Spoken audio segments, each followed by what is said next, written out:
Assalamualaikum warahmatullahi wabarakatuh. Salam rahayu, salam sejahtera bagi kita semua. Mugi Allah paling rahmat dan keberkahan bagi kita semua, amin ya rabbal alamin.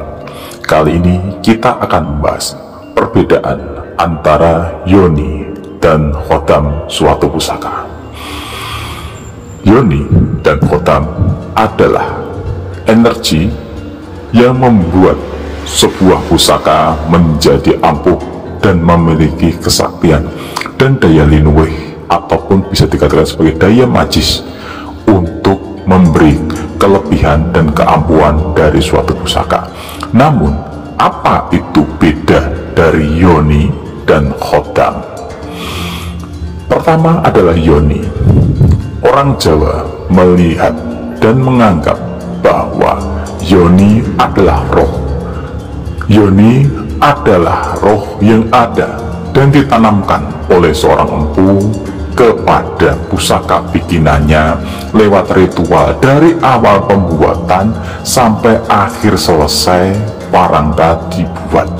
Yoni adalah ritual yang diberikan oleh sang empu dengan laku dan tataran khusus sehingga sesuai pusaka yang diinginkan oleh sang pemesan, atau biasa dulu orang-orang besar, orang-orang hebat zaman dulu, agar sesuai dengan keinginannya. Maka ritual itulah yang mendatangkan yoni. Yoni adalah aura statis, energi statis yang bukan dari makhluk apapun, tapi hasil manifestasi dari doa dan laku spiritual dan tingkat kesaktian dari empu pembuatnya. Sedangkan khotam adalah makhluk gaib dari bangsa jin. Walaupun tidak semua jin pasti disebut khotam. Khotam ini diberikan ataupun ditanamkan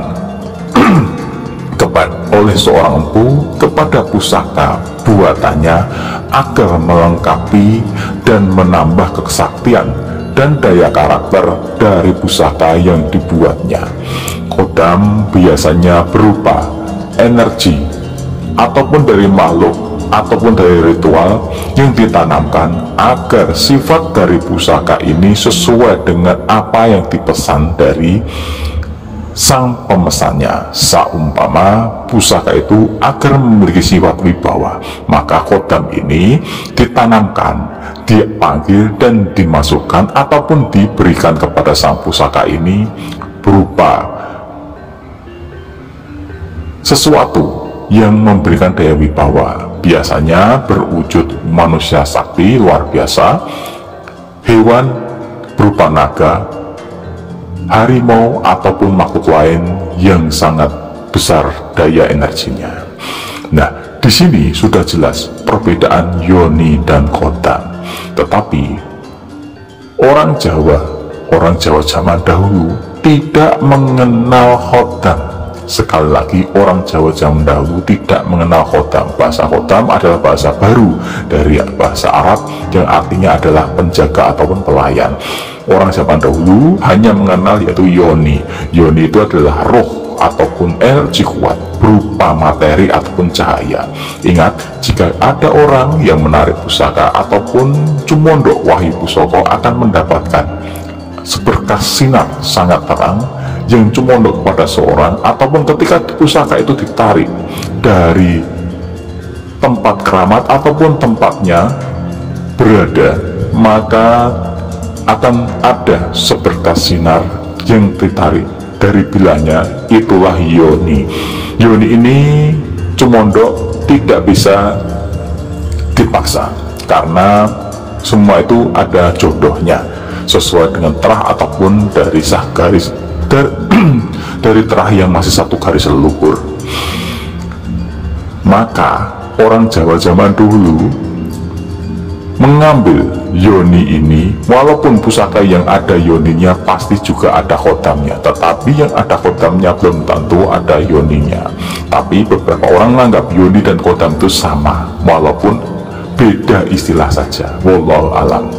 Orang Jawa zaman dulu mengambil sebuah pusaka yang disebut pusaka tayuhan. Orang Jawa zaman dulu mengambil sawab ataupun Dalam arti bahasa Indonesia, sawab itu berarti dampak positif ataupun efek positif yang membawa efek positif. Sawab itu berarti efek ataupun dampak positif yang diberikan kepada diri pemakainya agar memiliki dan keinginan yang beliau harapkan terkabul, kesaktian, kederajatan, kemuliaan. Maka zaman dahulu tidak mengenal yang namanya yoni dan kodam, yang taunya adalah sawab.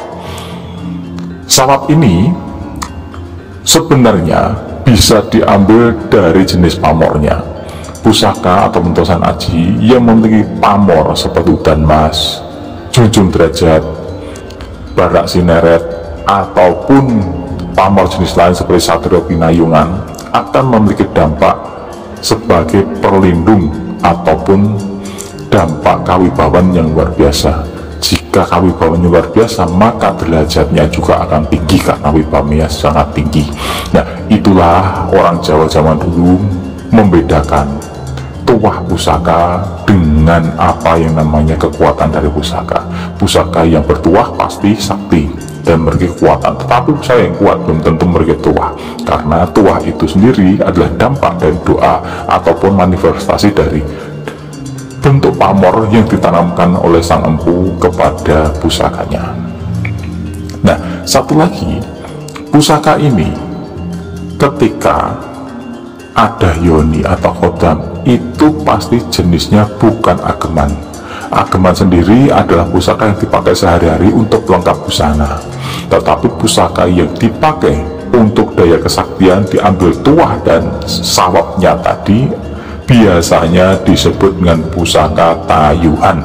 Pusaka tayuhan ini tidak dipublikasikan untuk kepentingan pribadi dan dimiliki sebagai wadi ataupun keturunan dari pemiliknya. Maka pusaka itu biasanya yang berwujud tosan aji itu adalah gambaran ataupun perwakilan dari raga dan dirinya. Makanya kalau orang yang memiliki pusaka berupa tosan aji yang sering dipamerkan itu adalah pusaka koleksi yang sifatnya ageman.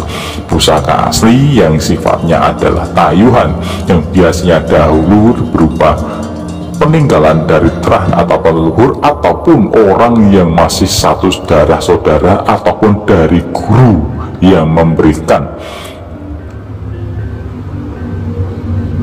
benda sebagai kenangan ataupun tingkatan kesempurnaan ilmu, otomatis dia tidak akan mempublikasikan karena itu akan menjadi bagian dari wadi ataupun katurangan dari diri pribadi beliau yang sifatnya tidak bisa dipublikasikan.